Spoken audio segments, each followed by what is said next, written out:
Welcome back, everybody, to ISA Insider News. My name is Max Tim. And I'm Shayna Weber. Hello, everybody. Hello, hello. We are recording this on purpose, a little late, because of one major event that happened last night. Yes, our top headline is talking about the Golden Globes, the first Golden award, Globes.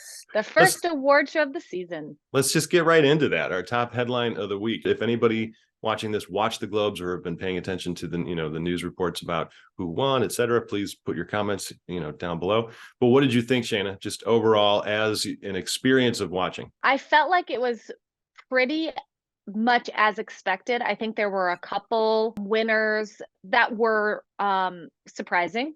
For example, I think the Fabelmans winning was sort of unexpected. I had imagined Everything Everywhere All at Once would win for the Golden Globes because it is Hollywood Foreign Press. But then again, when you're thinking about Golden Globes and Hollywood Foreign Press, they are enamored with big names like Spielberg. So I guess if you really thought about it in those terms, then it makes sense. And I think that's the thing about each award show is you kind of have to remember who are the voters, what they're looking for, kind of like, I think so. Sure. The only other one that I thought was interesting, but I'm not surprised, is that Austin Butler won Best Actor over Brendan Fraser, because Brendan Fraser's been getting so much. But then again, Golden Globes are all about the fanfare. The Elvis movie was huge and big and spectacular, and The Whale is more of an indie, smaller, kind of thing. So we'll see. It's going to be interesting going forward to the other award shows. What about you? I think for me, it was a nice reminder of all the movies that I want to watch, and I have yet to watch them. Most of these I have not seen. And I know I want to, I should. There are a lot of limited series that were nominated and or one that I was like, haven't even heard of that, So there's a ton of material out there that we already knew, there's so much to watch. But this was a nice reminder. I think general response, like going in, I was just kind of like, I don't really feel like watching the Globes. I probably should because it's the industry I work in. We're going to talk about it in ISA today, for obvious, basic, practical reasons. But I think it was the same experience I always have watching award shows. I don't really want to watch. And then when I start watching, I'm reminded why we love to do this, like in terms of work in this industry. I don't really care about Austin Butler. I'm sure he's probably fine. Like, I'm not a fan or anything. I don't dislike him. But seeing him give the speech, I was just like, oh, it's so sweet. Colin Farrell was awesome in his acceptance, and all these people just talking. And oh my gosh, and I hope I'm getting her name right. Is Michelle Yeoh from Everything Everywhere? Yeah, she was so fabulous. Jennifer Coolidge. It's a reminder how special this is, even though a lot of people who don't work in the industry, they don't understand the arts, and it's totally fine and understandable because it is ridiculous. But it's also really important. And so it was just a nice little inspirational reminder, Yeah. Go to bed thinking about what your own speech might be. Yeah, we've talked about it in previous, but I watched the Elvis movie, and Austin Butler in it is absolutely fantastic. There was so much work that he put into that role. And there's some videos up of like side-by-sides of actual Elvis doing a scene and Austin Butler, recreating that scene for the film. And it's identical. Yeah, it's crazy. I mean, facial expression, everything. He is, the epitome of like, holy crap, right. Great, amazing artistry from his part. So that, I think it was so deserving. I thought the same from Ana de Armas, though. I felt like her performance, I don't know if I've ever seen an actor work harder in a performance in what she did in Blonde. It was ridiculous. Yeah. And I thought, what a shoe-in. And then it was such a bummer. I love Cate Blanchett, and she's always good in everything she does. But she wasn't even there. And I'm like, what a letdown that you have this great award. You can't even come up and talk about it. It was the same thing with Kevin Costner. I like Kevin Costner as a human being. I'm not a huge fan of his acting because it always seems like it's the same person, but he wasn't even there. He always gives a good speech. So there were some pretty big letdowns. I thought the host was less than good.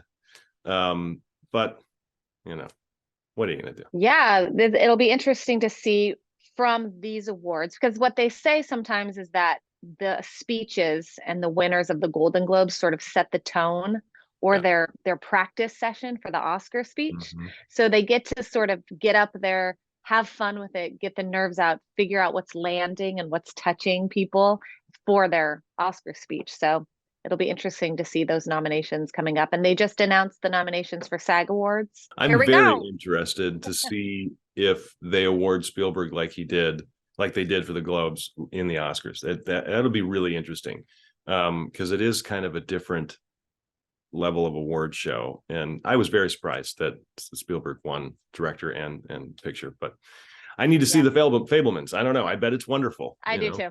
I need to too. That's on my list. All right, moving on to news you can use. We have a couple. One of them, I don't know if it's news. It's just probably the most heartwarming video clip I've seen in over a year.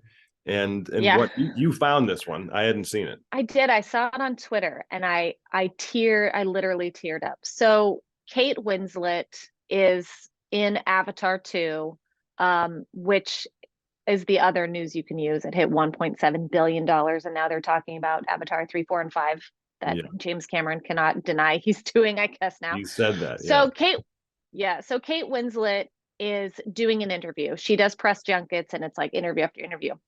And this young interviewer was very, very young, said, "This is my first interview." And it honestly it will probably tear me up now, because Kate just gave her the best pep talk. Like, I just want that pep talk every day. Yeah. Of like, you got this. This is going to be the best interview ever, because we're going to do it together. Ask me anything. Yeah. I mean, it was so heartwarming to see that and just see the human side of going through these interviews one after the other and hearing the same questions and just stopping and like really talking to somebody. Yeah. It was amazing. Make sure you check it out. Yeah. I mean, I already was a huge fan of Kate Winslet as a human being. And that just solidified that I feel like I think she might be the greatest human on the planet right now. Like it was so heartwarming. We were going to use it for good news of the week, but our good news of the week is epic. So stay tuned for that, because it's really funny. Yeah. And it's actually kind of news. Like it's a post. It is. We'll get there. Yeah. Avatar 2 hits 1.7 billion. It's not surprising in the least. What's so weird to me is that the first Avatar seemed like such a bigger deal when it was coming out and what people were saying about it. And at the time, social media wasn't nearly as big. It was just beginning, so-called. I mean, it was kind of in its, early, time. And now I just don't see or hear that much about it. And yet it's still making almost $2 billion. Well, if I remember correctly, wasn't it the first 3D movie that was sort of like it changed the way that 3D was made. So that was sort of back then the big, the rise of 3D again. And we're going to see 3D. Yeah. And it was much less about the story, what Avatar was about. And now I feel like it's riding on the memory of the excitement from the original one.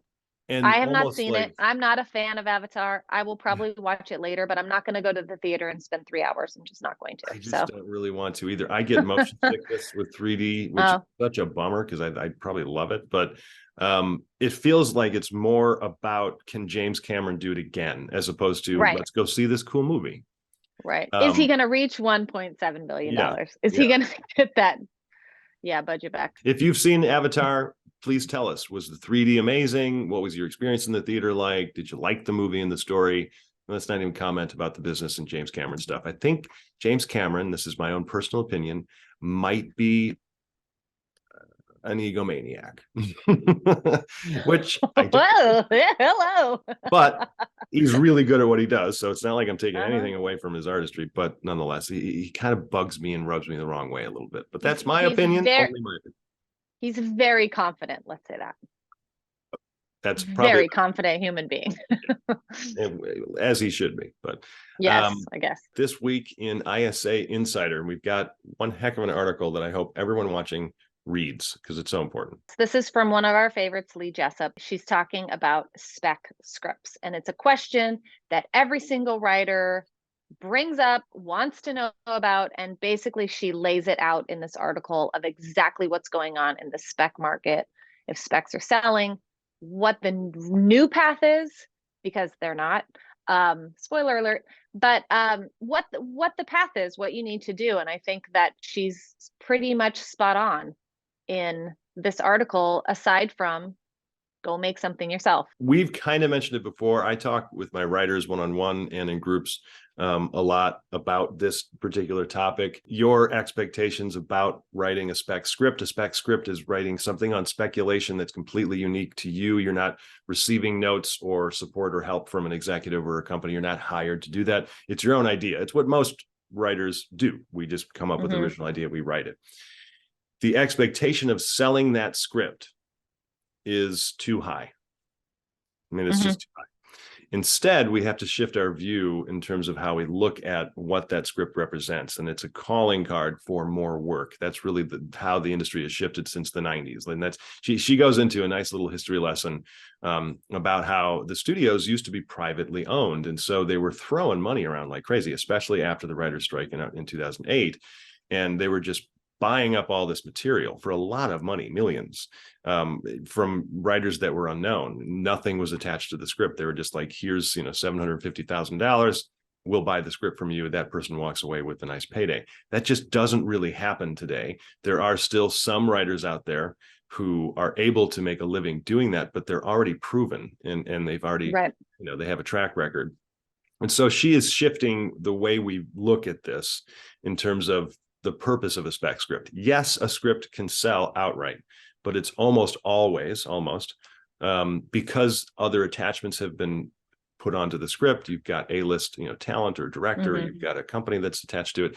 It's a bigger package because corporations own these studios now. And so the dollar, it's much more specific because you have shareholders to speak to, and corporate America kind of ruined that whole spec market. At the same time, the studios were just spending wildly and then not doing anything with the movie. So it's kind of silly. Yeah. I mean, it's a sobering article in terms of if you're somebody who has this dream of writing your script and then getting a bidding war and selling it in Hollywood and then you've made it. It's just not like that anymore. Sadly, we all wish it was, but there are paths that you can take to set yourself up. And it is a calling card. It is a writing sample. It is a way to get a meeting. It is a way to get in a room. It is a way to get a job. It's arguably worth just as much as outright selling a spec if you can get additional work because of the spec. I think the way she ends the article is perfect, and I think it's great advice as we start a new year here. But she says, this is what I love about screenwriting. It's a blue-collar profession, a profession where throwing hard work at the problem is usually the best way out of it. While actors need an audience, a director needs a crew, and actors, writers need nothing but their storytelling sensibilities, an intriguing concept in their computer. They're able to create new momentum for a stalled career by sitting down and doing the work. And that's what I think we have to constantly remind ourselves. This isn't just, it really is a blue collar profession. We have to work hard to actually create a career for ourselves. We can't just write one script and then go, I'm putting all my eggs in that basket and I'm going to sell that. Yeah, script. I'm going to get a rep and then I'm going to sell it and then I'm good. Yeah, it's a lot harder than that. Now we have to evolve beyond just sitting behind a computer or typewriter or, pen and paper. Like we have to get out there and do the work. So got to do it. Get on out there, people. Do the work. What are we watching from other writers who have done the work? It's a little segue. Nice. Okay, so I watched a couple things. I watched The Menu on HBO Max, which was fun. Yeah. I thought it was really interesting. The acting was excellent. Then I watched Ticket to Paradise, which is the George Clooney, Julia Roberts. Yes. Basically, I felt like it was just a infomercial to go to Bali. These are the moments where I kind of go, how does something like this get made? Because the script was so blah. The only thing you're watching is them interacting with each other and having fun. So it was fun in that way. It was absolutely stunning. The scenery in the movie was epic, but just kind of laughable. Like we're working so hard to write really interesting stories with really interesting characters. And this one just was so flat in terms of actual. It goes to show when two high A-list actors want to work together, That's In all. an exotic location. Right. They get to go spend time. It was basically, from what I know, I haven't seen it, an elevated Hallmark/Lifetime movie. Pretty much. And yeah, it was like they have arcs, both of them, but they're very flimsy. Like you really have to believe a lot and just go with it to understand how they got from here to here. I mean, there's I room don't for know. those movies. Not every single And movie necessarily needs to and be. honestly, there's no romantic chemistry between them. Oh, You know that they're like best friends and they adore each other, but when it comes to like kissing, it's a little cringe. hmm. You know what I mean? You know they don't want to. You're like, okay, I'm not. Oh, Oh I God. don't know. But it was gorgeous. So, and then the other thing I watched is I watched the Hulu series Welcome to Chippendales. Yeah, what is And then that? I watched the documentary about Chippendales. So you know the first male strip Yeah. club Chippendales. So there's a scripted series called Welcome to Chippendales.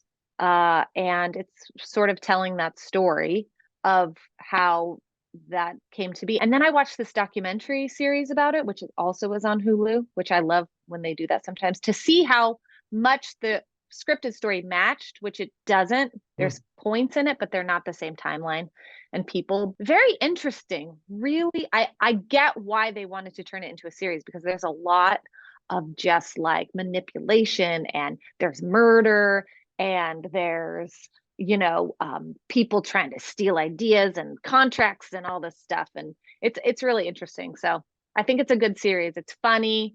It's cool. It's a little like Minx in that kind of Oh, like family. So if you like Minx, I think that you'll like Welcome to Chippendales. interesting. Okay. I Yeah, didn't picture it being comedic. it is. Oh, okay. I didn't watch that much. We've got the end of the football season. I'm a sports fan, but I did watch the last two episodes or first two episodes of 1923. Mm. It's like the second prequel to Yellowstone. And I'm so intrigued by my reaction to it because I don't really like Yellowstone. I Right. watched the first 5 episodes. I'm like, I can't get into this. I absolutely loved 1883. I think it was the best show I watched all last year. And the first two episodes of 1923 are fabulous. Is that the one with Harrison Ford and Helen Mirren. okay. Okay. Yeah, really good. Harrison Ford, I think, needs to come into his character a little bit, but it's not really my job to comment on the acting. The story itself is just so much more intriguing than what 1883 is going through. 1883 is like, I don't know. I don't care about those people. And Yellowstone, I don't really care about Right. those people. But in 1883 and 1923, they do such a great job getting us into knowing and understanding who these people are and how badly they want something and why it's so important. And then from a universal standpoint, it's more optimistic Mm. in terms of what they want. And Yellowstone's like, oh, all these horrible people wanting I know. terrible, selfish things. I'm like, I don't care. There's a storyline in 1923 that is just, oh man, it's fat. It's so great. It's so good. No, I'm gonna watch that. Yeah, it's really good. All right, that's on my list. What But is that's what everyone else watching out there? Yeah, let us know. Let us know what you're watching, especially as we get into the new year. We got some new shows coming up. You are going somewhere in the coming week-ish. I am. I'm going to Sundance with ISA. We are doing a live table read on Monday, January 23rd, I think. I think Monday, January 23rd. And so if you're going to be there, let us know. Come watch our table read. And then that made me think about making connections, because when any sort of film festival is happening, when you're going, maybe you're going alone, maybe it's the first time you've gone there, it's really nice to sort of have some people that you can connect with, that you can be your buddy, that you can go watch a movie with, or you can go walk around and try to find an event to go into or eat lunch with and then meet other people. So it kind of made me start thinking about, if anyone out there who's watching this is going to Sundance, put a comment below, shoot me an email, something like that. And then, let's connect. Let's connect you with like-minded people. Come out, meet us from ISA. Yeah, just try to put yourself out there a little bit. And it's always great to have a buddy. Yeah, I think it's just great advice. I think too often writers, writers go to, or filmmakers, et cetera, they go to these big events, film festivals, et cetera, whether it's Sundance or Austin or wherever, kind of with this somewhat obvious agenda or intent to sell something, or to right, find a representative, or to get my movie made or something. And that's fine, of course, that can be part of your intent, but really the best way to get a movie made or to sell something is through relationships. So if you go with this intent to just make new friends and have fun, then you're going to be yourself more, and people want to work with people that they like, and not people who are just constantly trying to sell something. I couldn't agree more with that. I think you cannot go, everyone's going with that same agenda. Everyone's going with this idea that I'm going to network, I'm going to meet producers and directors, and I'm going to pitch my stuff. Don't. Just go meet people and then give it a breath, make those connections, follow up with them. Then you can talk about, you should have like a quick, what are you working on? That's an interesting topic to talk about, but don't go there to like pitch people at a party or at a, walking down the street. Just don't do it. It kind of reeks of desperation. Yes. Last thing that we want. This is our big, huge news topic of the week. I'm kidding.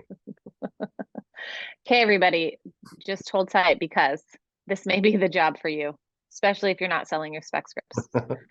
The Oscar Mayer Weinermobile is hiring drivers. Yeah, the Weinermobile is looking for drivers to travel across the country. 12 lucky hot doggers will earn a 1-year full-time job behind the wheel of a Weinermobile. So there are multiple. I didn't know that. You can read through this article. I mean, not how much we really need to report on this, but Oscar Mayer is looking for potential hot doggers who are outgoing, friendly, and compassionate, have strong communication skills, and have a quote-unquote love of hot dog puns. I'm sure writers. There's a writer out there who, you could drive this Weinermobile right on the side, get some good puns out there. Travel the world, not travel the world, travel the country, see some sights. I think it sounds amazing. Competitive compensation package. But what's interesting is that the article quotes, less than 1% of applicants are typically selected for the 12 positions, making it statistically easier to get accepted into an Ivy League university than be granted acceptance into Oscar Mayer's coveted hot dogger class. So, apply with caution if you are actually interested in doing this. I think it would be fun. If you're right out of college and you're just kind of looking for a year where you can make some money, but also get experience in marketing and communication, but then do something ridiculous and fun on social media, come on, what a great job. I think it's for anybody. If you can do it, you can spend a year and you want to travel around, geez, apply. Get that. I think they're looking for recent college grads. You'd have to read through this long article job post. Oh yeah, from now until January. Right, 31st. But you can graduate from college when you're 40. That's true. Recent college grad with a valid driver's license can apply to join the 36th class of hot doggers. I had no idea that there were this many classes. Yeah, I think they just want people who aren't going to leave after a month or something because they have family and other things going on. So that's true. Yeah. So is it good news? I don't know if it's the good news of the week. I think it's great news. Who doesn't dream of driving the Weinermobile? Okay. Good news to me. I think it's fun. All right. It's definitely the fun news of the week. It would be good news if one of you watching this becomes one of the 12. I think that would be even bigger news success story than winning one of our contests. I agree. What an epic tale to tell. Yeah. Well, everyone, that is our news for the week. Enjoy award season as we're going through here, and the winter. For those of you in California, if you are in that kind of Central Coast area, I hope everybody's staying safe and dry. Obviously, Shayna is in the San Fernando Valley right now, and it's been wet like crazy, right? But you haven't had any flooding issues. Mm-hmm.